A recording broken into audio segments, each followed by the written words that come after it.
Baik, Bapak dan juga Ibu, dan berikutnya, ladies and gentlemen, moving on to the next agenda is our first panel discussion, and we would like to introduce one by one our moderator, also our speakers for today. For the first panel discussion, could you please to be on stage? Ladies and gentlemen, please welcome our moderator, Ibu Grace Triana, Boru Peranginangin, Advisor JIS Indonesia. Can we have a big round of applause, ladies and gentlemen?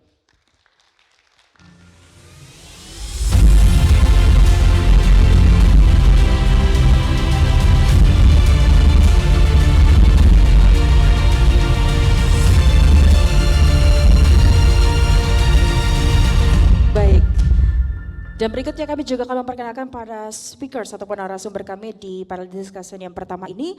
Ladies and gentlemen, please welcome Mr. Rahmat Mardiana, Director of Electricity, Telecommunication and Informatics, Bappenas Republik Indonesia.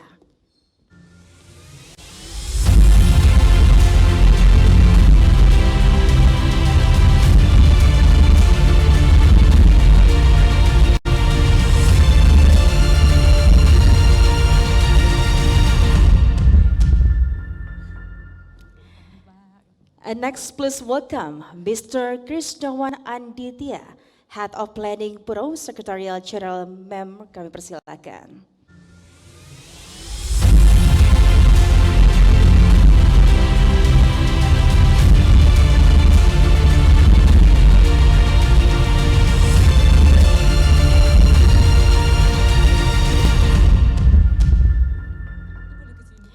Our next speaker, please welcome Bapak Dr. Insinyur Cuk Supriyadi Alinandar, Head of Energy Conservation Research dan Inovasi Nasional.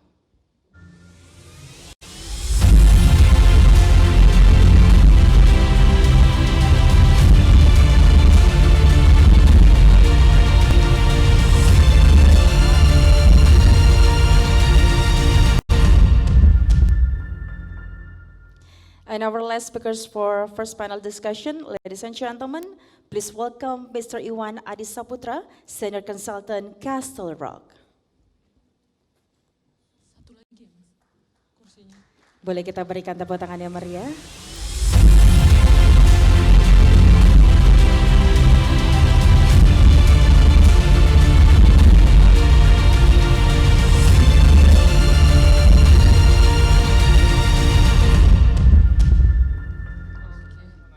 Baik, Bapak dan juga Ibu, di sesi panel discussion yang pertama nanti kami juga akan berikan kesempatan untuk Anda bertanya langsung di sesi Q&A bersama dengan narasumber kami yang juga akan dipandu oleh Ibu Grace. Untuk itu kami persilakan kepada Ibu Grace untuk dapat memandu our first panel discussion. Thank you very much. Baik, terima kasih Mbak MC. Saya akan buka dengan mempersilahkan kepada para pembicara untuk duduk, Pak. Silahkan. Mungkin saya akan duduk sebelah sini ya, Pak ya. Ya. Biar lebih enak.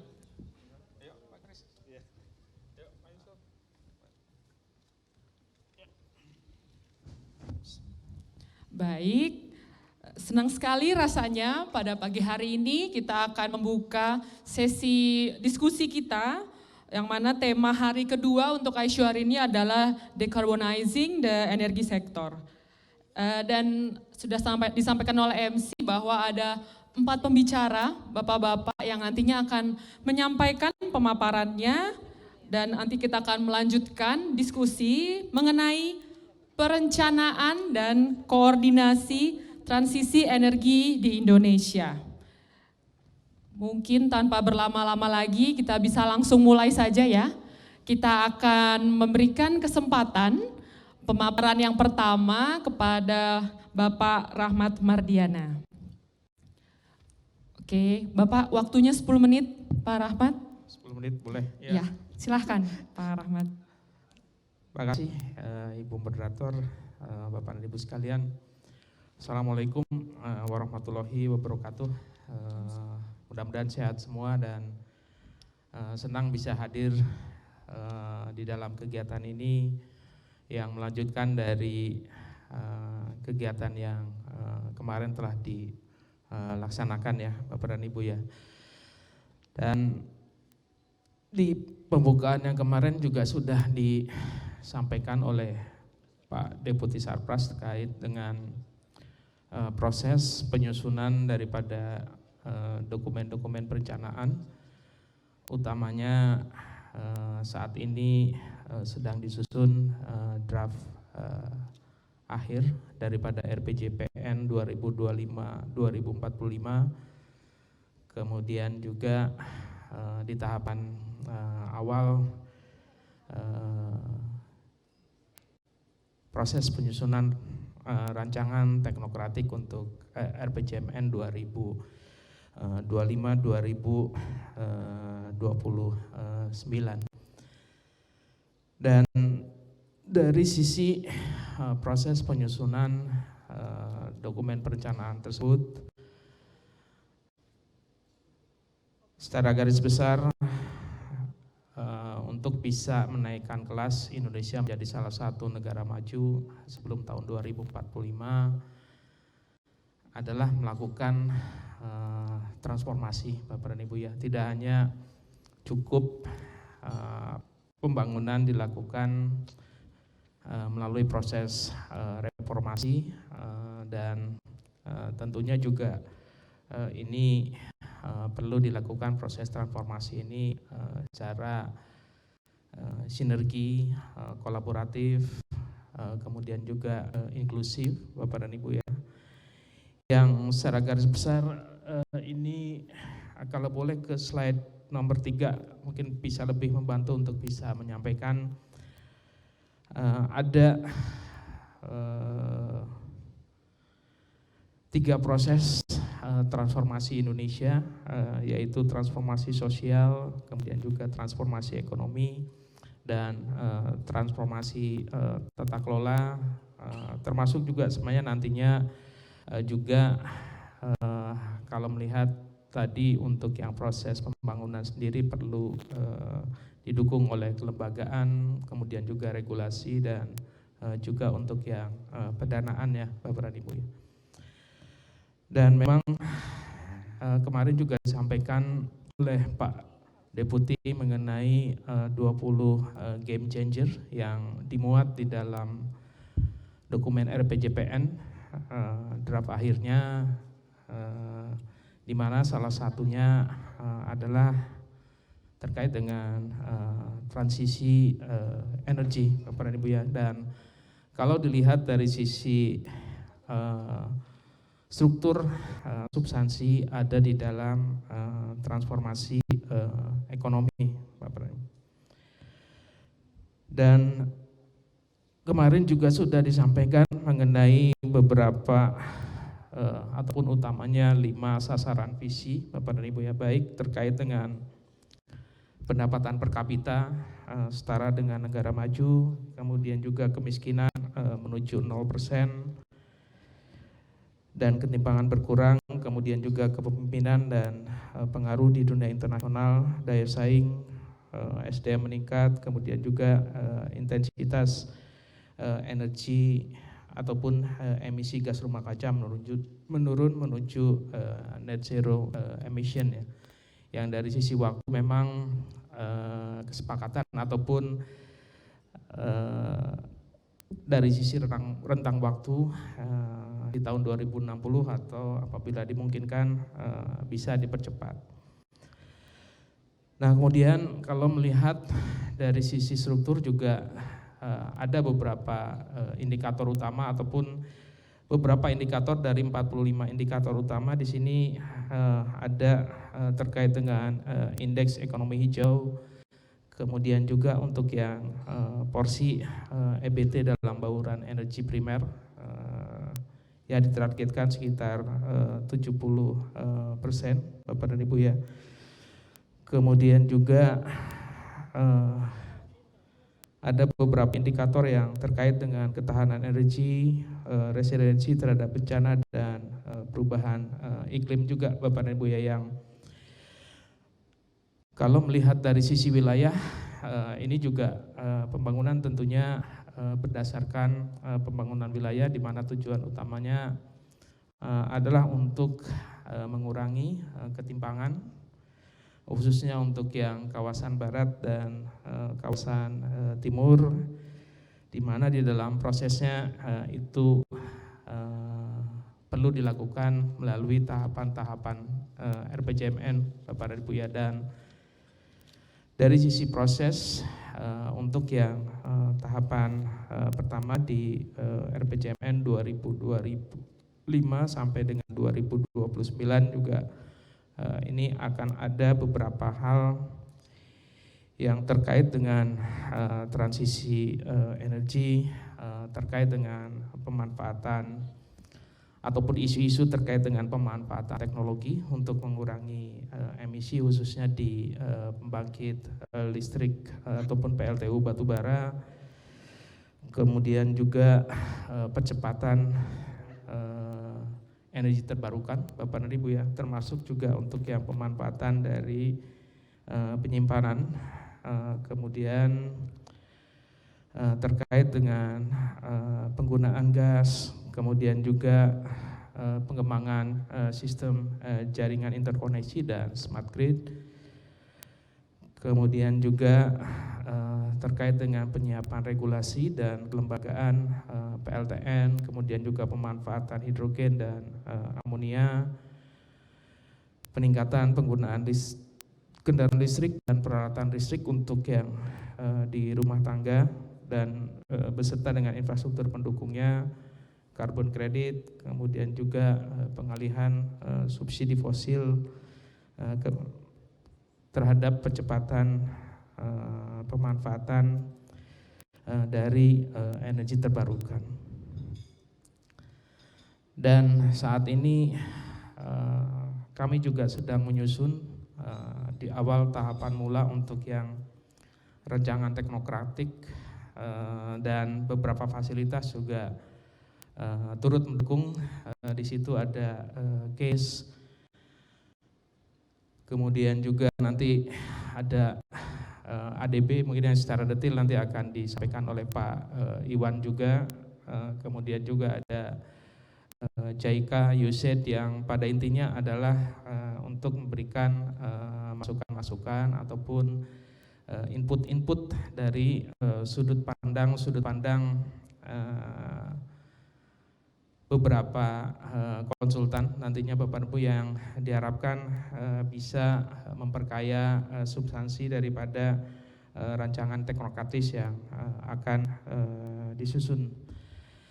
Dan kegiatan ini juga tentunya akan bisa mengidentifikasi kondisi saat ini, permasalahan, kemudian juga penyebab permasalahan sebelum nantinya bisa kita tetapkan isu strategis, kemudian juga penetapan sasaran pokok dari pembangunan nasional untuk kurun waktu 2025-2029 sebagai penjabaran daripada RPJPN, dan pada tahap akhir nanti rancangan teknokratis tersebut akan dikonsolidasikan ataupun digabungkan dengan visi, misi, kemudian juga program prioritas daripada presiden yang terpilih, Bapak dan Ibu ya. Izin Pak, waktunya 1 menit lagi. 1 menit lagi ya. Jadi beberapa hal tadi yang secara garis besar akan dibahas, termasuk juga memang ini karena dari sisi investasi juga untuk yang energi terbarukan masih kurang kompetitif dengan energi fosil. Tentunya upaya-upaya untuk bisa mengurangi tingkat risiko usaha di energi terbarukan, baik itu melalui komitmen daripada pemerintah, kemudian juga dari sisi pendanaan bisa diperoleh pendanaan yang sifatnya murah, Bapak dan Ibu ya. Dan tentunya juga kegiatan ini tidak terlepas dari kolaborasi semua pemangku kepentingan, baik itu di instansi pemerintah, kemudian juga masyarakat, badan usaha, termasuk juga dari media, Bapak dan Ibu ya, yang secara bersama-sama nanti bisa menyusun dari dokumen-dokumen perencanaan sebagai bahan nantinya juga untuk penyusunan dokumen perencanaan di kementerian ataupun lembaga di serta pemerintah daerah. Itu secara garis besar yang bisa disampaikan Bapak dan Ibu sekalian. Wassalamualaikum warahmatullahi wabarakatuh. Waalaikumsalam warahmatullahi wabarakatuh. Terima kasih Pak Rahmat Mardiana. Berikutnya kita langsung saja kita berikan kesempatan kepada Bapak Krisnawan untuk menyampaikan pemaparannya Pak. Mohon izin Bapak mau operasi sendiri atau ada? Oke. Siap. Silakan Pak. Tes. Assalamualaikum warahmatullahi wabarakatuh. Selamat pagi dan salam sejahtera untuk kita semua. Terima kasih atas undangan Bappenas nih dan GIZ ya untuk acara ini yang kolaborasi ya dengan SDM ya. Merupakan menunjukkan diharapkan nanti perencanaannya juga menyatu. Jadi tidak ada yang berbeda-beda. Izin tadi sudah disampaikan moderator ya, kenapa perlunya energi transisi dan sebagainya. Saya sedikit mengulang dan nanti akan memberikan juga insight apa yang perlu kita lakukan. Oke, ya. Jadi seperti tadi disampaikan, kondisi di dunia global akibat climate change ini juga banyak dampaknya. Indonesia sebagai negara kepulauan juga memiliki dampak terhadap kenaikan laut. Kemudian juga baru-baru ini kita juga merasakan ya dalam 1 tahun terakhir lah temperatur juga tinggi, panas, ada perubahan macam-macam lah yang juga berdampak kepada nantinya pangan dan sebagainya. Ini jadi nyata bahwa memang terjadi sesuatu di dunia ini dan itu perlu collective action bagi semua, tidak hanya negara tetapi juga kita semuanya di sini juga perlu melakukan sesuatu. Kalau kita lihat lagi, Indonesia memang tadi disampaikan ya masih rely on fosil dan apakah itu salah?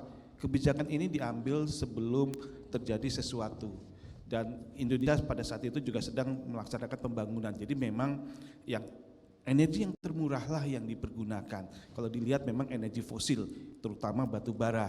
Di satu sisi juga ternyata potensi EBT kita sangat besar dan ini belum memang dimaksimalkan, sehingga kalau kita lihat sebenarnya dari segi potensi EBT yang kita miliki sebenarnya bisa memang memenuhi ataupun menutupi kebutuhan energi kita ke depan ataupun menggantikan energi fosil yang kita miliki. Tetapi tentu ada beberapa tantangan nanti kami sampaikan.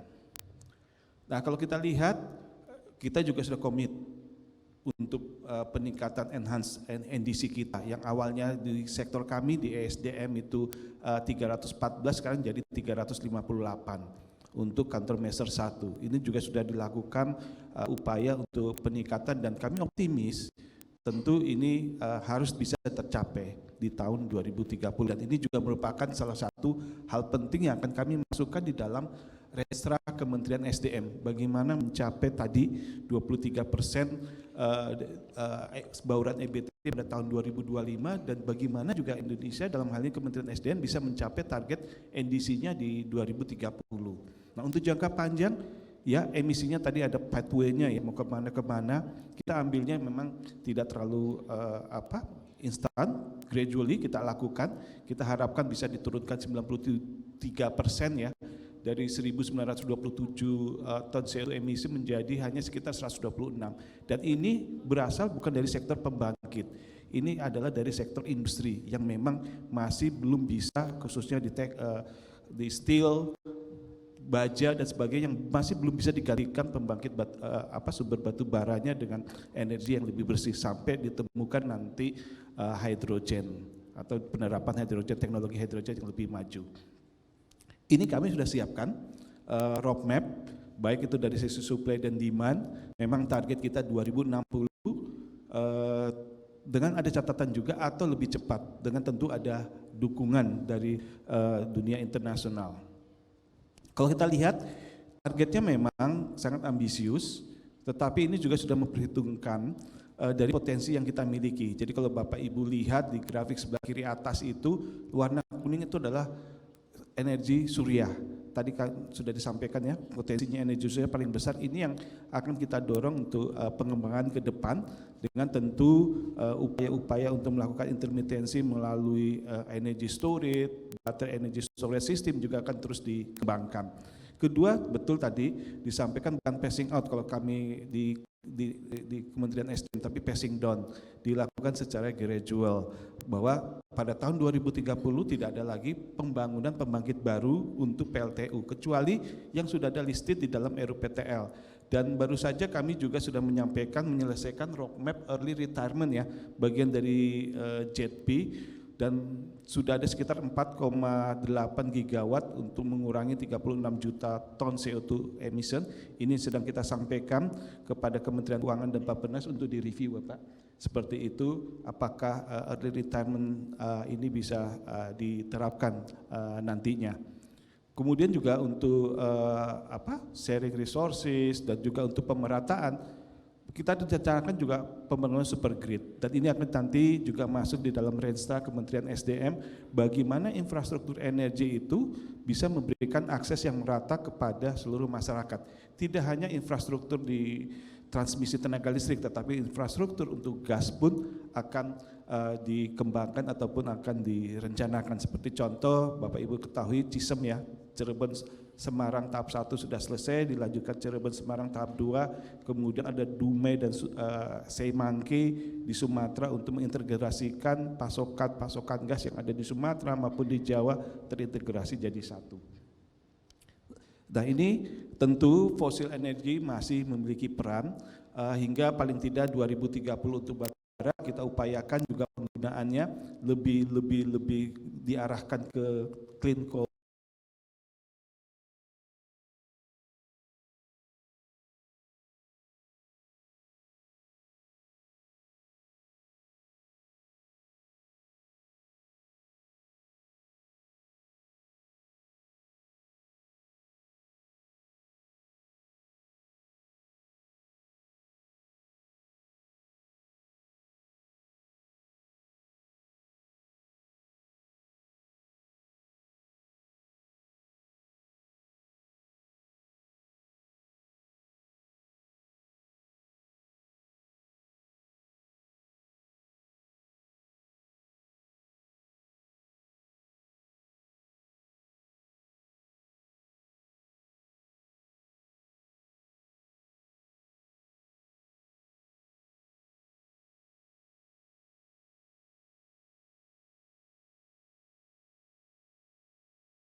Juga sudah mulai diterapkan, beberapa regulasi sudah, dan di sektor Kementerian SDM pun PLTU akan diterapkan, penerapannya adalah trade dan capping dan trade seperti itu. Jadi ada pembatasan emisi, kalau dia melampaui maka dia harus membeli, baik itu dari PLTU yang memiliki surplus ataupun dari pembangkit EBT yang ada.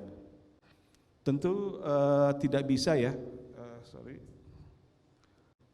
tidak bisa Kementerian SDM saja, ini harus dilakukan oleh semua. Integrasi perencanaan dengan instansi kementerian seperti Bappenas, keuangan dan sebagainya juga sangat diperlukan, dan juga multi stakeholder, tidak hanya kementerian, ada BUMN, akademi, media, kemudian juga NGO, untuk bersama-sama memiliki pandangan sama bahwa transisi energi is the must. Tetapi seperti saya setuju tadi, tidak menghambat pertumbuhan ekonomi, maka dilakukan secara hati-hati, tetapi tujuannya bagaimana kita bisa mencapai the final destination-nya di 2060 ataupun dapat lebih cepat. Demikian yang dapat kami sampaikan. Terima kasih. Wabillahi taufiq wal hidayah. Wassalamualaikum warahmatullahi wabarakatuh. Terima kasih banyak Pak Krisnawan untuk pemaparannya. Tadi kita sudah sama-sama mendengar file atau mungkin bahan perencanaan dari sisi Bappenas dan juga perencanaan dari sisi Kementerian SDM. Berikutnya kita akan masuk ke dalam pemaparan dari Bapak Cuk Supriyadi dari Pusat Riset Konversi dan Konservasi Energi BRIN. Kepada Pak Cuk Supriyadi kami persilahkan 10 menit ya Bapak waktunya. Oke, makasih. Makasih Pak. Bismillahirrahmanirrahim. Assalamualaikum warahmatullahi wabarakatuh. Perkenalkan, nama saya Cuk Supriyadi dari BRIN. Tadi Pak Rahmat sudah menjelaskan global, kemudian diturunkan di Kementerian SDM ya Pak Kris. Nah kami ini lebih detail lagi ya ke arah riset-riset yang memang kita harapkan untuk mendukung transisi energi. Nah yang kami membagi riset-riset di bidang energi ini ada 4 klaster. Yang pertama adalah klaster bahan bakar padat yang terdiri dari batu bara dan biomas. Ini sangat penting karena memang seperti disampaikan Pak Kris tadi bahwa PLTU saat ini itu sekitar 56% dari total pembangkit. Dari total 85,6 gigawatt, PLTU 47,79. Nah, di transisi energi skenarionya harus di phase out. Nah, ini kan suatu tantangan yang luar biasa. Nah, kami melakukan riset itu juga namanya transisi, harus ada step-step sampai di phase out. Nah, seperti kita ketahui bahwa memang pensiun dini PLT itu bisa dihindari atau diperlambatlah dengan penggunaan biomas, sehingga kami melakukan riset co-firing maksimum dari dari biomas atau dan konversi PLTU. Nah, ini kami melakukan step-step, setidaknya ada 3 step yang kita lakukan. Yang pertama adalah co-firing biomas yang persen rendah. Ini kita sudah lakukan riset bersama dengan pembangkit-pembangkit ya, khususnya anak perusahaan PLN. Nah, kita dengan adanya biomas rendah ini kita tidak perlu melakukan modifikasi apapun terhadap boiler dan tidak perlu tambahan apapun, sehingga berapa persen sih biomas maksimum yang bisa di co-firingkan di PLTU tanpa merubah apapun. Nah, saat ini PLN telah melakukan uji pada 36 PLTU setara 126.000 megawatt hour atau 118.000 ton biomas ya, dan dapat menurunkan sekitar 124.000 ton emisi CO2. Ini berdasarkan sumber PLN di 2023 dan belum termasuk IPP. Kemudian yang untuk co-firing sedang, karena biomas itu boiler PLTU itu dedicated untuk batu bara. Ketika kita masukkan biomas akan menimbulkan permasalahan. Salah satunya adalah slagging, fouling, dan corrosion. Nah, kita untuk meminimalisir itu kita melakukan riset aditif, ditambahkan biomas itu aditif sehingga permasalahan tersebut dapat diminimalisir. Nah, sampai persen berapa ini kita sedang riset pada saat ini. Nah, selanjutnya untuk co-firing biomas tinggi tidak cukup kita menambahkan aditif, tapi perlu melakukan modifikasi boiler besar. Tentu ini perlu treatment bahan bakar, juga tambahan aditif. Nah, ini kita sedang mulai untuk kerjasama dengan manufakturer melakukan modifikasi boiler, terutama yang sudah di phase out. Kendalanya apa di sini adalah bahan baku. Nah, bahan baku untuk biomas seperti kita ketahui bahwa PLN saat ini aturannya adalah dapat membeli biomas seharga dengan DMO batu bara. Nah, ini suatu hambatan kalau menurut saya, tantangan lah. Sehingga sedangkan harga batu bara internasional kan di atas 100 lah. Sehingga biomas ini lebih banyak juga yang diekspor. Nah, kita lanjut ya. Ini yang klaster pertama. Kemudian yang kedua yaitu klaster renewable energy variable tadi ya. Seperti kita ketahui bahwa tadi disampaikan oleh SDM bahwa menurut skenarionya roadmap net zero emission yang paling besar adalah surya. Tentu ini menimbulkan suatu permasalahan terkait dengan fluktuasi. Ini juga perlu kita riset bagaimana sih kehandalan jaringan listrik menerima sekian besar renewable energy, berapa besar maksimum jaringan yang saat ini bisa menerima tanpa energi storage, dan skenario seperti apa. Nah, kami melakukan karakteristik khususnya di Jawa, Bali, Madura. Kita pasang sensor online di 54 lokasi, kita simulasi kira-kira yang paling optimum gimana? Apakah dibangun besar di beberapa titik atau tersebar? Nah, ini kita juga melakukan riset smart grid, termasuk disampaikan tadi oleh SDM, jaringan interkoneksi antar pulau. Karena apa?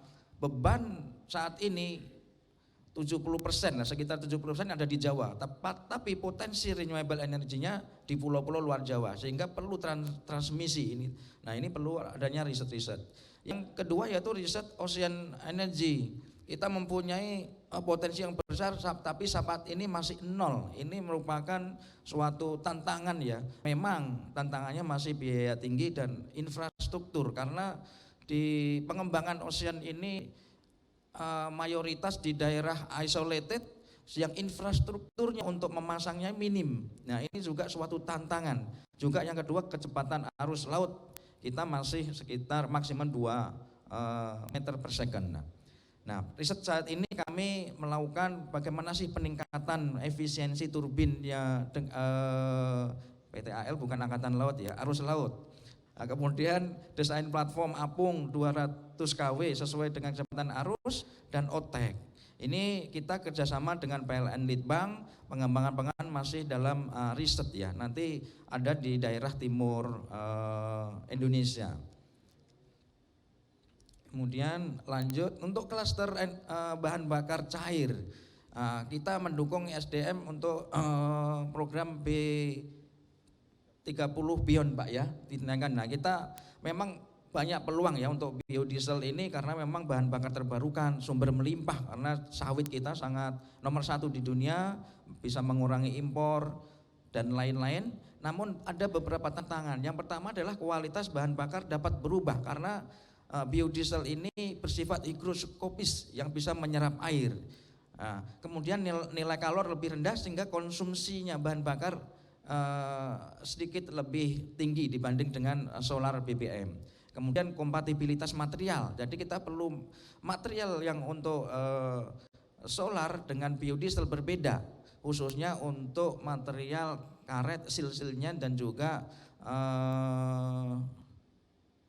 logamnya ya. Kemudian mudah teroksidasi dan adanya potensi filter blocking. Nah, riset yang kami lakukan apa? Yang pertama adalah proses produksi rendah impurities, mengurangi tadi ya kotoran-kotoran dan juga airnya. Kemudian kita juga melakukan testing engine-nya disesuaikan dengan B35 ke atas itu seperti apa, kemudian penanganannya dan juga storage-nya, karena ini tadi ya, karena kualitas ini mudah teroksidasi sehingga penanganan dan penyimpanan ini suatu tantangan. Kemudian kita juga melakukan riset alat water removal, karena sudah tercampur air, bagaimana sih mengurangi airnya. Kemudian kita juga melakukan riset material elastomer untuk sil-silnya dan logam yang kompatibel untuk biodiesel. Kemudian absorben dan additif produk lokal, pemanfaatan glycerol dan juga tadi filtrasinya. Kemudian yang terakhir yaitu klaster bahan bakar gas. Nah, kami fokus di sini hidrogen, karena sempat sampaikan Pak Kris tadi bahwa nanti gas di tahun ini berdasarkan SDM ya, dimulai tahun 2050-an itu gas sudah tergantikan oleh hidrogen. Namun masih banyak tantangan yang terkait dengan produksi hidrogen ini. Yang pertama, saat ini harga hidrogen produksinya masih mahal. Masih minimnya regulasi maupun standar terkait dengan hidrogen, juga SDM yang ahli ya. Nah, riset yang kami lakukan ya saat ini adalah teknologi produksi hidrogen dengan menggunakan potensi lokal. Kemudian penerapan fuel cell pada sistem microgrid untuk mengurangi, untuk program dedesialisasi lah ya.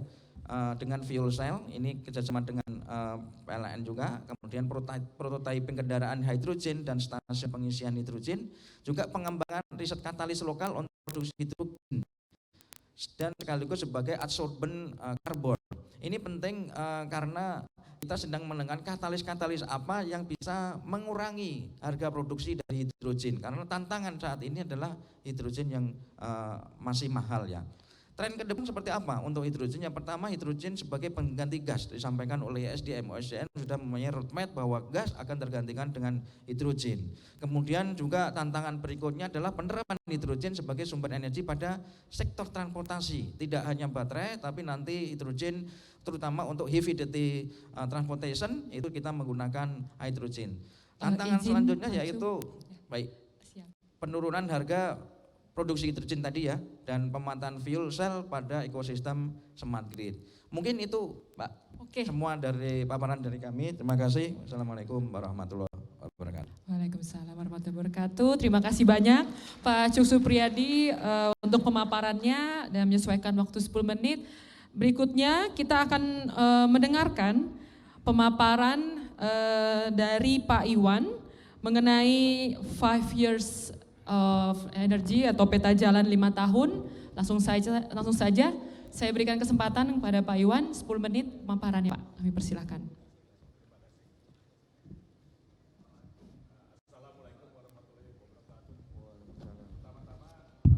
Terima kasih kepada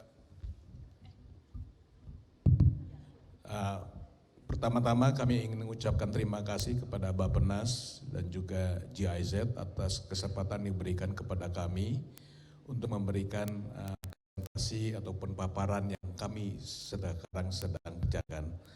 Kalau tadi kita akan sudah mendengar dari Pak Rahmat maupun Pak Krisnawan dari segi target-target mencapai 2030, 2045, 2060, kemudian didukung oleh BRIN yang dengan risetnya untuk mendukung target-target tersebut yang semuanya jangka panjang.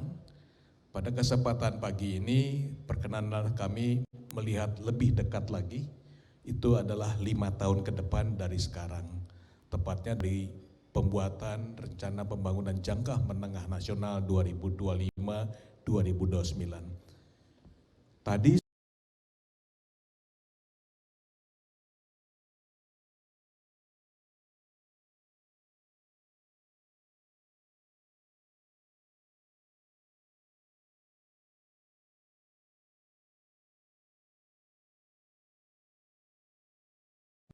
tantangan yang pernah kita lalui dan sekarang kita akan melihat ke depan 5 tahun ke depan apa sih yang akan dilakukan untuk mencapai target-target tersebut.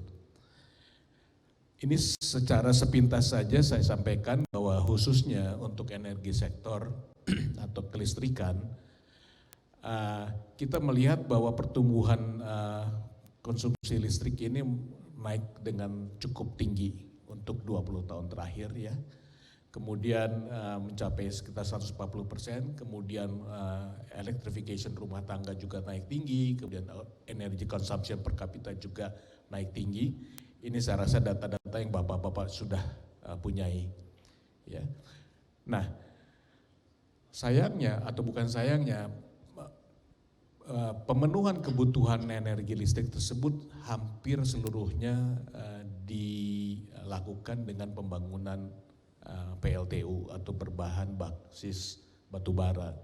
Ini bisa dimengerti karena memang Indonesia kan mempunyai cadangan batubara yang begitu berlimpah, sehingga pemakaian batubara di PLTU itu atau dalam pembangunan PLTU itu meningkat demikian drastisnya. Ya. Kemudian kita bisa melihat juga bahwa pembangkit batubara ini naik cukup tinggi ya dari ke total kebutuhannya. Nah, sementara ini dalam mempunyai target energy transition, kita begitu banyak komitmen yang kita berikan ya. Kita punya kebijakan energi nasional 2014, di mana di situ kita sudah tahu bahwa targetnya untuk 2025 mencapai energi mix 23%, kemudian 2030 31%. Ini ini dibuat tahun 2014, jadi sudah hampir 10 tahun yang lalu. Ya, jadi ini sedang dalam pembahasan untuk membuat baru. Ya, di kotak paling kanan bawah kita melihat bahwa kami sudah menerima draft itu per Agustus 2023. bahwa target-target tersebut yang ada di CAN 2014 akan kita revisi. Antara lain di situ adalah energi mix dari energi primer itu akan mencapai 81-82%. Ya. Kemudian electricity consumption juga akan mencapai sekitar 1.830 sampai 2.100-an terawatt hour pada tahun 2060. Ya. Nah, selain itu, kita juga banyak sekali komitmen-komitmen antara lain ada long term strategy untuk low carbon di 2021. Ya, di situ ada CFPP kita mencapai 35% di 2050. Ya, kemudian kita punya NDC 2022. Ya, kemudian juga kita ada Perpres 112 di tahun 2022 untuk melimit pembangunan PLTU. Dan recently yang sekarang banyak sekali kita bicarakan adalah mengenai JETP, Just Energy Transition Partnership tahun 2022 lalu kita launch. Mereka mempunyai prediksi-prediksi juga atau asumsi-asumsi yang ya sebetulnya tidak selalu selaras dengan komitmen kami, komitmen pemerintah sebelumnya. Tapi mereka tentu mempunyai alasan-alasan tersendiri untuk mempercepat energi transition tersebut. Di mana energi renewable itu akan mencapai 34% di tahun 2030 antara lain. Dan informasi yang kami dapatkan, JETP sekarang sedang memfinalisasi CIPP yang insya Allah akan di-launch di bulan November 2023 ini. Nah, kemudian kita juga mempunyai rencana pembangunan jangka panjang nasional 2025-2045 yang draftnya sudah kami sampaikan. Kita sudah berbicara dan kalau nggak salah status terakhir sedang sudah dimasukkan ke DPR. Ini tentu untuk menjambut Indonesia Emas di 2045. Nah, RPJMN 2025-29 ini merupakan bagian daripada RPJP 2025-45 ini. Kita sudah tahu bahwa potensi ini RI kita begitu banyak, cuman sayangnya banyak sekali di daerah-daerah yang di luar demand center. Ya.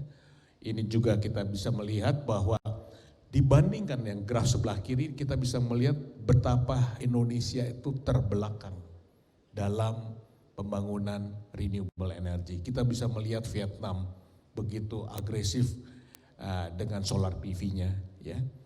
Nah, yang lebih membuat kita sedikit berpikir dua kali adalah di graf kanan bahwa 10 tahun terakhir ini pembangunan renewable ini meleset sekitar hampir 50% daripada yang direncanakan semula. Ya. Ini kalau kita bicara mengenai total yang terjadi, yang terrealisasi hanya sekitar di bawah 50%. Ya. Ini tadi sudah sampaikan juga mengenai di RUKN 2023-60 yang juga sekarang sedang dalam pembahasan oleh DJK, Dirjen Gatrik. Ya. Ini sepintas saja, saya tidak banyak karena memang kedepannya kita sudah mulai memasukkan nuklir, amonia, hidrogen, CCS, CCUS, dan HVDC untuk transmisi. Nah, ini saya akan bicara lebih banyak mengenai apa yang kita lakukan sekarang. Kita mempunyai 5 prioritas untuk 5 tahun ke depan. Pertama adalah kita mengaccelerate, mempercepat teknologi EBT yang sudah proven, sudah mature. Ya, dengan adanya kita memberikan expansion untuk clean energy ini, termasuk energi efisiensi, domestic supply chain yang harus kita perkuat. Ya, kemudian kita juga melihat mismatch antara lokasi, antara resources dan demand. Yang kedua adalah kita mencoba mendevelop energi baru, teknologi yang terbaru, yang baru. Tadi sampaikan oleh Brin juga ada beberapa, ada OTEC, ada segala macam yang akan kita ini kan. Memang ini adalah kita ingin mencoba bahwa kita juga aktif di global teknologi untuk energy transition. Yang ketiga, ini yang tidak kalah pentingnya adalah supporting energy regional development. Ini penting sekali untuk pengembangan Indonesia dan keberadilan. Dan yang keempat adalah untuk just energy transition ataupun just transition yang tidak juga harus kita perhatikan mengenai dampak daripada energy transition tersebut. Dan yang terakhir ini yang paling penting adalah bagaimana kita mendapatkan sustainability financing. Ya. Nah, 5 area ini memang sejalan dengan target atau visi Indonesia 2045, di mana adalah menaikkan income per kapita, mengurangi kemiskinan, zero poverty, increase global influence, kemudian human resource yang kompetitif, dan juga pengurangan emisi. Nah, ini semua yang tadi saya katakan masuk ke dalam 5 visi Indonesia. Ya. Ini hanya kita sepintas saja bahwa memang kita lakukan untuk berdasarkan regional, ya, antara lain beberapa hal untuk mengenai pemetaan di mana semua permasalahan ada di sini dan juga tantangannya ada, termasuk Indonesia bagian timur. Nah, ini adalah timeline yang kita lakukan. Kami sedang membuat white paper di mana di prioritas kita mengadakan FGD 26 September yang lalu untuk mendapatkan masukan-masukan atas draft pembuatan RPJM.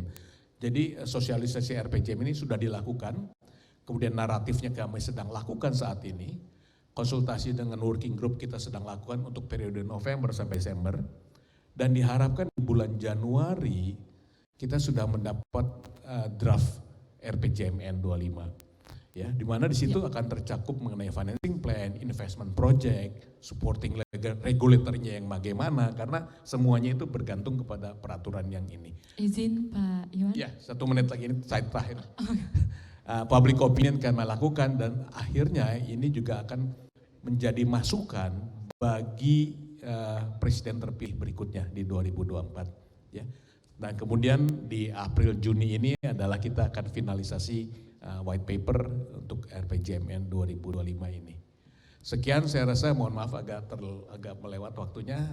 Terima kasih atas waktunya. Wassalamualaikum warahmatullahi wabarakatuh. Terima kasih banyak Pak Iwan atas pemaparannya. Mungkin boleh tepuk tangan dulu kepada para pembicara kita atas pemaparan yang sudah disampaikan. Baik, Bapak-Bapak, sebentar lagi kita akan membuka sesi tanya jawab, tapi mungkin sebelum sesi tanya jawab dari para hadirin, saya mungkin izin menyampaikan beberapa pertanyaan terlebih dahulu untuk mungkin nanti bisa membuka juga pertanyaan-pertanyaan dari para hadirin. Pertanyaan pertama mungkin saya ajukan kepada Pak Rahmat dan Pak Krisnawan. Tadi juga sudah disampaikan bahwa untuk bisa dibilang perencanaan tentunya butuh sinergi dan koordinasi. Akan tetapi mungkin saya cuplik sedikit tadi dari Andra yang sudah menyampaikan di awal bahwa mungkin terkadang ada agenda seperti di Renstra misalnya ada terkait agenda LPG begitu ya, terkait topik clean cooking, tapi mungkin itu tidak align bisa dibilang dengan agenda transisi energi seperti itu untuk mencapai net zero emission.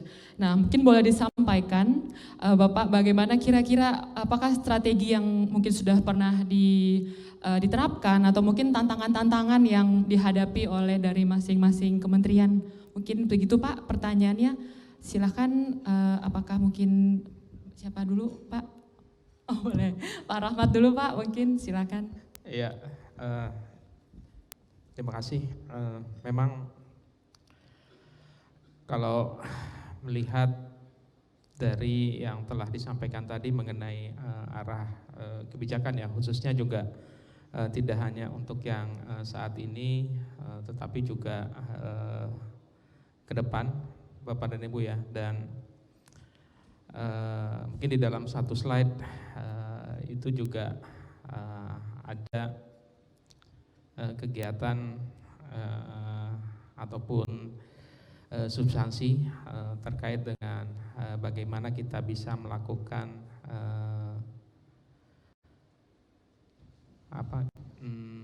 istilahnya komplementer ya. Tadi untuk yang sumber-sumber energi juga cukup banyak ya Bapak dan Ibu ya. Ada yang cair, mungkin juga ada yang padat, kemudian juga ada yang listrik, ada yang gas, dan memang dari keseluruhan tersebut tentunya terbuka pilihan-pilihan Bapak dan Ibu ya, yang tentunya juga ini akan ditentukan juga dari sisi perkembangan teknologi, skala ekonomi yang ujung-ujungnya ya tentu ke biaya dan juga lebih ramah lingkungan Bapak dan Ibu ya. Nah, kemudian tadi terkait dengan penggunaan komplementer untuk yang energi listrik di satu sisi untuk bisa menggantikan BBM khususnya untuk yang kendaraan listrik, kemudian juga yang kedua terkait dengan penggunaan listrik juga untuk menggantikan LPG yang seperti tadi ditanyakan terkait dengan alat memasak ya. Dan memang dari sisi proses perencanaan, kemudian juga penganggaran, istilahnya itu tidak hanya tergantung secara substansi kepada pemerintah saja Bapak dan Ibu dalam pemerintah secara luas ya. Mungkin ada beberapa kementerian terkait, kemudian juga ada juga proses-proses di dalam perencanaan dan penganggaran ya. Di situ ada fungsi pemerintah sebagai eksekutif, kemudian juga ada instansi yang lain lagi yang sebagai legislatif, kemudian juga yudikatif Bapak dan Ibu ya, yang tentunya juga ini perlu berkolaborasi secara bersama-sama untuk bisa melakukan kegiatan pembangunan secara bersama-sama. Dan tentunya juga tadi khusus untuk yang alat memasak juga ini akan tergantung dari pilihan-pilihan teknologi juga ya Bapak dan Ibu ya, yang memang kalau misalnya secara ideal yang bisa dilakukan substitusi antara penggunaan listrik untuk menggantikan LPG ya, tentunya juga secara fungsional bisa menggantikan secara apple to apple Bapak dan Ibu ya.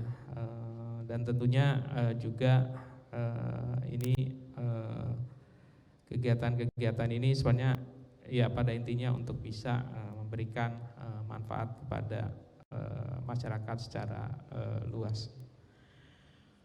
Mudah-mudahan ini kayaknya bisa menjawab tadi walaupun Baik. mungkin agak tersirat. Ya, baik Pak. Agak berbelit-belit ya Bapak dan Ibu ya, tetapi itu mudah-mudahan itu bisa untuk kebaikan kita semua lah kepada masyarakat semua. Baik, sebelum ke Pak Krisnawan juga tadi mungkin saya perjelas sedikit ya Pak, bagaimana mungkin adanya kebutuhan koordinasi antar kementerian, mungkin seperti itu. Mungkin kalau tadi ada sedikit pembahasan infrastruktur, salah satunya misalnya LPG, apakah ada diperlukan adanya ketersediaan teknologi dan itu harus berkoordinasi dengan kementerian tertentu. Mungkin kira-kira seperti itu Pak, mohon masukan dan komentarnya Ya, Pak. terima kasih atas pertanyaannya. Tentu di kami sendiri ya di pemerintahan dalam ini koordinasi dan integrasi antar kementerian lembaga ya itu suatu keharusan. Salah satunya tadi sudah disampaikan ya untuk sebagai dasar perencanaan ke depan 5 tahun ke depannya ini kan sudah disiapkan rencana pembangunan jangka panjang ya nasional sampai dengan 2045 ya Pak. Ini sebagai dasar yang akan nanti dipecah-pecah dan tentu di satu sisi juga teman-teman di Bappenas sudah melihat bahwa jangka panjang ini juga sudah harus melingkupi rencana transisi energi, rencana untuk mencapai dekarbonisasi Indonesia atau carbon neutrality di tahun 2060 atau bisa lebih cepat lah seperti itu. Di situ ada beberapa target dan di Kementerian Energi sendiri kami juga memiliki kewajiban. Karena begitu RPJPNN-nya ini nanti ditetapkan, kami pun menyusun renstra yang 5 tahunan yang tadi seperti disampaikan Pak Iwan nih. Beberapa hal memang sudah kita concern Pak, bagaimana renewable energy, kemudian infrastruktur akses bagi masyarakat. Yang nggak lupa lagi Pak, satu lagi adalah bagaimana hilirisasi kita, mineral kita ini juga berlanjut Bapak. Itu juga salah satu concern di kementerian kami, tidak saja hanya EBT-nya saja, tetapi nanti kita tergantung material dari luar juga, itu juga salah satu concern. Dan di kami pun sebagai informasi memang ada beberapa regulasi yang juga turunan planning ataupun perencanaan yang merupakan turunan dari undang-undang. Seperti contoh undang-undang energi, di situ ada rencana umum energi nasional. Panjang ini, sifatnya 30 tahunan juga. Kemudian undang-undang ketenagalistrikan, ada namanya rencana umum ketenagalistrikan nasional, sifatnya juga 30 tahun. Nah, bagaimana ini semuanya ini sedang berproses. Untuk RUEN sendiri, tadi sampaikan Pak Iwan, yang memang sedang diselesaikan draft untuk penyusunan daripada RUEN-nya oleh Dewan Energi Nasional. Ini juga akan inline nanti kepada RPJPN nasional kita, termasuk dengan konsentrasinya adalah transisi energi. Demikian juga RUKN nih, RUKN juga akan sama. Jadi kita harapkan nanti dengan adanya nanti setelah ditetapkan undang-undang ya Pak, ini nanti akan menjadi panduan bagi kami, dan di kami pun sendiri begitu once itu sudah ditetapkan pemerintah, itu akan turunannya, dan sudah juga sedang berproses bagaimana nanti roadmap net zero emission, kemudian rencana umum ketenagalistrikan nasional, kemudian rencana umum energi nasional, termasuk Renstra kementerian yang akan inline, sehingga sebagaimana juga kami pahami kebingungan Bapak Ibu terkait dengan perencanaan di Kementerian SDM maupun di sektor SDM bisa terkurangi lah, paling tidak ada satu benang merah bahwa semua tercapai, bahwa semua target itu adalah sama. Yang memang saat ini yang sedang dibahas dengan teman-teman Bappenas adalah terkait target capaian bauran energi ya Pak Ahmad, yang sangat tinggi ya, untuk 2025 di set 20, tetapi di tahun 2045 ya 70%. Ini yang sedang kami juga diskusikan di internal, karena berdasarkan informasi juga dari Dewan Energi Nasional untuk 2025 ini sekitar more or less sekitar 17%. Sedangkan untuk 70% kami kemungkinan more or less 40, ini masih kita diskusikan. Ini begitu ada perbedaan, di kami pun dimintakan pendapat untuk memberikan pandangan beserta alasannya. Ini yang program kita lakukan. Itu Mbak. Oke, baik, terima kasih banyak Pak Krisnawan. Mungkin satu pertanyaan yang akan nantinya saya mintakan jawabannya dari Pak Cuk Supriyadi dan Pak Iwan. Tadi juga sudah disampaikan terkait pengembangan teknologi yang mana menjadi salah satu jalan untuk mewujudkan transisi energi. Mungkin saya mau meminta masukan maupun komentar dari Pak Cuk Supriyadi maupun Pak Iwan.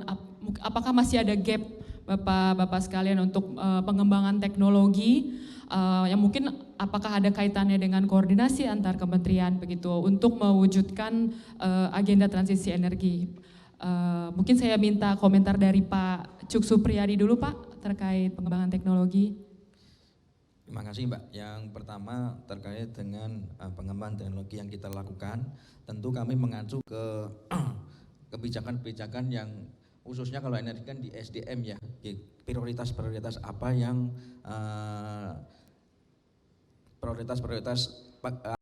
pengembangan apa untuk mencapai transisi energi tersebut.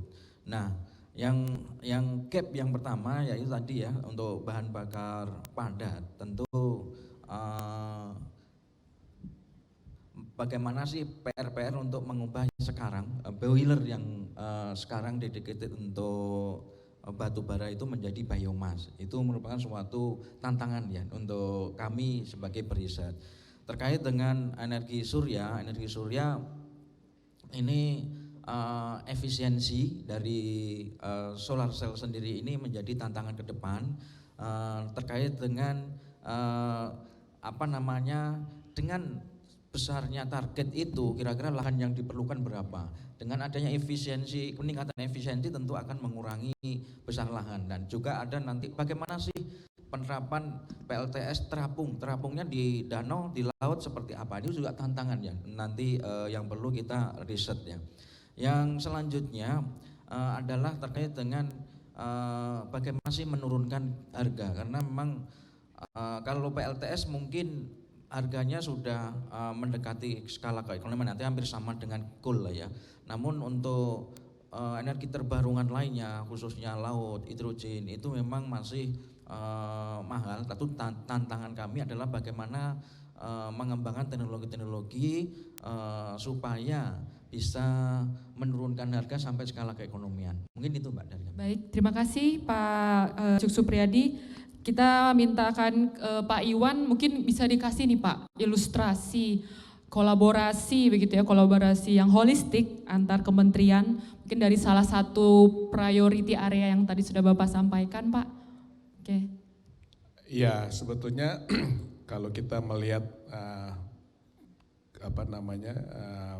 target atau policy dari pemerintah kan banyak ininya, banyak komitmen-komitmen yang tadi saya katakan, ada KEN, ada RUEN, ada RUKN, kemudian ada RPJMN yang kami sedang lakukan untuk jangka pendek, dan juga adalah sebenarnya kalau kita bicara mikro ada RUPTL yang PLN lakukan. Nah ini kita yang mencoba mendudukan karena masing-masing yang tadi katakan oleh Pak Krisnawan juga, bagaimana ini supaya mencapai tujuan yang sama dan mempunyai asumsi yang sama. Memang tidak mudah melakukan koordinasi antara kelembagaan maupun juga kepada stakeholders yang lain karena masing-masing mempunyai model yang berbeda. Tapi pada intinya kita bicara adalah jangka panjang. Yang kami lakukan 5 tahun ini hanya memberikan fondasi, memberikan masukan apa saja sih yang perlu dilakukan. Kalau kita bicara tadi masalah teknologi, makanya di prioritas 1 dan 2 dari kami itu ada pertama major teknologi itu kita harus percepat, accelerate, di mana di situ sebetulnya sudah proven, banyak sekali teknologi yang sudah proven, antara yang geothermal, memang geothermal cukup lama waktunya, bisa 7 tahunan, tapi itu sudah proven. Kemudian juga tadi dikatakan solar PV sudah lakukan, hydro dan segala macam, biomass. Cuman sayangnya beberapa renewable itu kan sangat site specific ya. Nah, kemudian kalau bicara teknologi yang baru tadi dikatakan adalah kita mencoba melakukan persiapan untuk membuat teknologi baru mungkin diimplementasikan mungkin 5-10 tahun ke depan. Permasalahan yang pertama adalah harga. Harga itu banyak sekali yang belum mencapai nilai keekonomisannya. Nah, kalau kita bicara koordinasi antar kelembagaan banyak sekali yang terlibat. Bukan hanya ESDM, Bappenas, tapi banyak sekali Kementerian Perindustrian contohnya dengan TKDN-nya. Itu juga merupakan satu yang harus kita sinkronisasikan. Belum kita bicara kalau kita masuk tadi prioritas ketiga adalah regional development. Kita bekerja sama dengan pemerintah daerah untuk mensosialisasikan RPJMN ini supaya menjadi RPJMD barangkali yang bisa dielaborate lebih detail sesuai dengan daerahnya. Nah, yang terakhir adalah financing. Ini financing ujung-ujungnya JETP dibentuk untuk menjembatani kesulitan melakukan energy transition, ya itu juga merupakan terobosan. Nah ini yang kita harus duduk sama-sama dengan semua kementerian, bagaimana mencapai target yang tadi dikatakan apakah 2030, 2045 dan ujungnya di 2060 agar kita bisa keluar dari middle income trap tersebut. PR-nya banyak, Mbak. Cuman Betul. Saya tahu Bappenas dan Pak Krisnawan nggak lelah-lelah Setuju Pak. untuk melakukan ini lebih bersama. Baik, Ya, terima kasih. Terima kasih banyak Pak Iwan. Jadi bisa juga saya sampaikan tadi kesimpulannya memang butuh koordinasi dari masing-masing kementerian itu sangat diperlukan untuk mendukung agenda transisi energi di Indonesia. Oke, saya akan buka sesi pertanyaan. Dikarenakan keterbatasan waktu Bapak Ibu, satu saya ambil dari yang hadir di sini dan satu dari online. Saya beri kesempatan bagi yang hadir, silakan Bapak. Yang di belakang pakai kacamata mungkin boleh berdiri, sebutkan namanya, instansi terkait dan ditujukan kepada siapa. Oke, baik, terima kasih. Nama saya Rio, saya pasang saja dari UGM. Pertanyaan saya terutama pada Pak Rahmat dan Pak Krisnawan, tapi Pak Subyadi dan Pak Iwan juga boleh memberikan respon. Beberapa hari yang lalu saya membaca ada artikel, saya agak lupa dari Science Direct atau Guardian, itu yang mengatakan bahwa terdapat indikasi greenwashing pada beberapa program energy transition di beberapa negara, di mana ternyata itu di atas 50% itu masih sangat dependent pada fossil fuel. Contohnya seperti tadi yang sudah dicontohkan itu hydrogen yang digadang-gadangkan sebagai energi alternatif, tapi ternyata produksinya itu masih dependent pada natural gas. Salah satunya itu Jepang melakukan ini karena beberapa yang lalu itu Jepang sudah melakukan kerjasama dengan Malaysia untuk mengembangkan teknologi hidrogen, tapi sebenarnya Jepang sendiri itu masih meminta pasokan coal dan natural gas dari Australia. Jadi dari sisi pemangku kebijakan di Indonesia, apakah ada some kind of regulatory mechanism untuk mencegah greenwashing ini, atau mungkin greenwashing ini dianggap sebagai non-issue di Indonesia ini? Terima kasih. Baik, terima kasih. Dengan Mas siapa Mas? Rio. Mas Rio. Ya, silakan. Sepertinya pertanyaan ditujukan kepada Pak Rahmat dan juga Pak Krisnawan. Silakan. Ya, terima kasih Pak Rio ya dari UGM atas masukannya. Ini yang juga menjadi perhatian di kami. Energy transition itu kita juga bersyarat, ya. Kita akan melakukan sesuai kemampuan kita. Seperti tadi NDC kita kan sudah naik ya, enhance NDC kita dari 29 menjadi 32%, kemudian 41 menjadi 43%, seperti itu. 32% jika ada itu untuk kemampuan kita sendiri.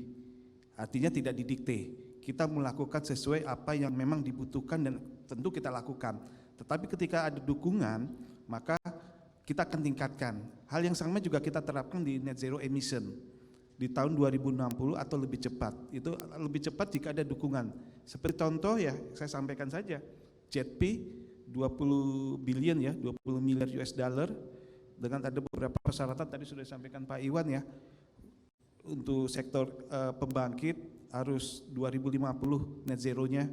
Kemudian renewable energy-nya 34% di 2030. Sepanjang kita bisa, oke. Tetapi saat ini ya kita tunggu nih janjinya. Kan ada comprehensive investment and policy plan-nya nih, sedang dibahas yang rencananya November. Kalau itu ada kita lakukan. Kalau tidak jangan kita dipaksa. Seperti itu prinsipnya di kita. Sedangkan untuk teknologi Jepang kita juga membuka kerjasama dengan pihak manapun bagaimana melakukan dekarbonisasi. Tujuannya kan dekarbonisasi kan ya menurunkan emisi lah. Salah satu PLTU biomass salah satu opsi.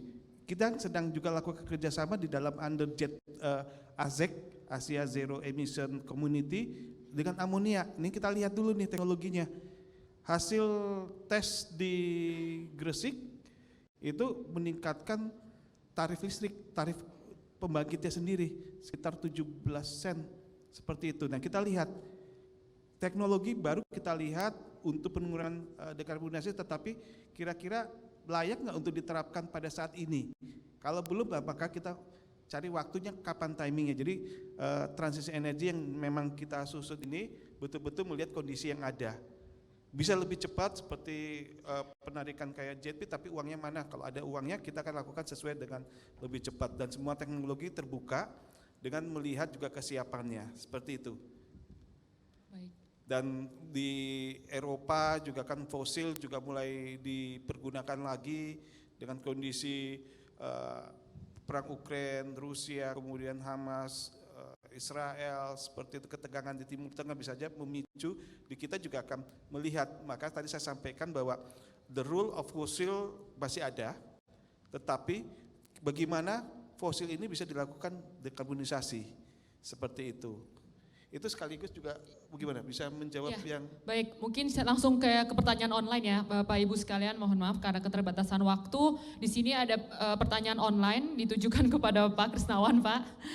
Dapatkah dibuat suatu pola transisi nasional untuk mengintegrasikan pemakaian energi fosil dengan energi terbarukan dengan sasaran bahwa pemakaian energi akan lebih diprioritaskan untuk dijadikan bahan baku industri petrokimia, bukan untuk dibakar sebagai bahan bakar transportasi dan bukan untuk konsumsi bahan bakar di rumah tangga.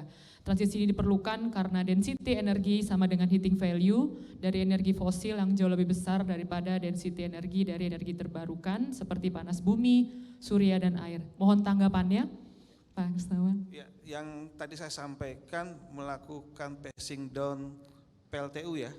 itu bukan berarti bahwa batu bara tidak dipergunakan secara keseluruhan. Itu satu yang perlu kita pahami. Batu bara dibatasi atau dikurangkan penggunaannya di sektor pembangkit. Seperti itu ya.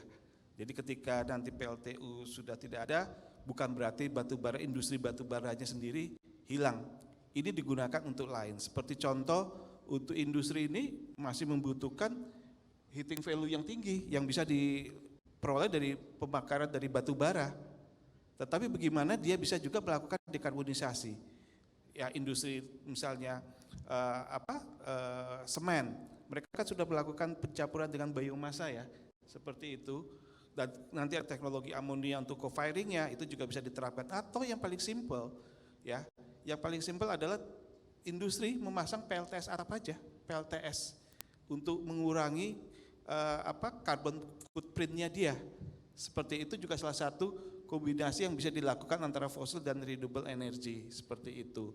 Dan setuju memang di dalam roadmap di Kementerian SDM untuk batu bara itu arahnya juga akan dilakukan dengan coal dimeter ethyl, kosloris, dan untuk juga mendukung industri pupuk dan petrokimia untuk batu bara, seperti itu. Dan hal yang penting lagi di dalam roadmap itu ada juga penerapan teknologi CCS, Clean Coal Carbon Capture and Storage. Ketika teknologi itu sudah ada, ya bisa saja nanti kita lihat. Tetapi teknologi yang ada yang paling tadi disampaikan dari BRIN ya, Pak Cucu, bahwa PLTU itu dengan biomasa co-firing itu bisa salah satu hal tanpa merubah boiler seperti itu. Itu juga salah satu hal yang cepat. Bisa juga kami juga sudah menyarankan PLTU untuk dapat mengurangi carbon footprint-nya adalah dengan menanam hutan bakau. Kan PLTU itu kan ada di sekitar pantai ya, paling tidak dia ikut berkontribusi menanam mangrove, itu juga merupakan klaim dia untuk menurunkan emisinya.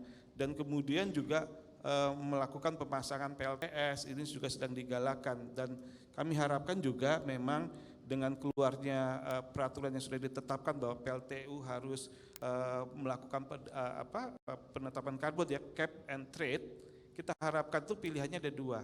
Cap trade ini memang masih tinggi, tapi pelan-pelan setiap tahun akan dievaluasi, akan semakin turun, sehingga nanti pilihannya either nanti dia membeli karbon dari pembangkit-pembangkit lain yang memiliki bonus emisi yang lebih rendah, atau secara pelan-pelan dia akan menerapkan teknologi yang lebih efisien apapun menurunkan emisinya, atau betul-betul digantikan dengan pembangkit energi baru terbarukan. Demikian. Baik, terima kasih banyak Pak Krisnawan.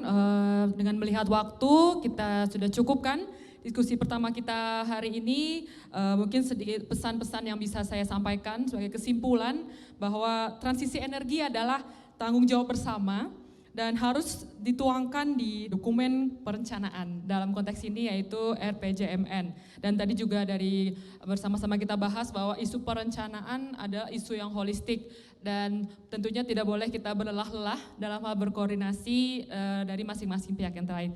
Terima kasih, kita berikan tepuk tangan bagi para pembicara kita di depan, Bapak Ibu semua. Saya tutup sesi diskusi pertama kita. Selaku moderator saya mohon maaf jika ada kesalahan pemakaian kata. Terima kasih dan kami kembalikan kepada MC.